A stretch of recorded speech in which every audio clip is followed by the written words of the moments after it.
Lexone Kur'anin. Ikra kitabek. Allahu I tha Muhamedit a.s. por na tha dhe neve, lexone Kur'anin, sepse me leximin e Kur'anit ne bëjmë ibadet, adhurim. Për çdo shkronjë të Kur'anit keni 10 shpërblime. Andaj përgëzohuni dhe gëzohuni të gjithë, sepse nëse ju lexoni Kur'anin, ndani kohë për Kur'anin, çdo germ do t'ju llogaritet në peshorën e mirësisë.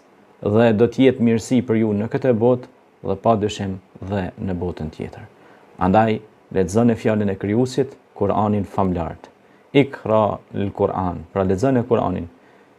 Fa innehu ya'ti shafian li ashabi, për shkak se ai do të bëhet ndërmjetësim për ata që janë shoqënuar me ta dhe e kanë praktikuar ata. Andaj lexoni Kur'anin, por mbi të gjitha praktikone Kur'anin. Praktikimi I Kur'anit sjell mirësi në këtë jetë dhe në jetën tjetër. Ju kam lënë 2 gjëna, thot pejgamberi alayhis salam, nëse ju përmbaheni nuk do të humbisni, Kur'ani dhe Suneti. Selam aleikum.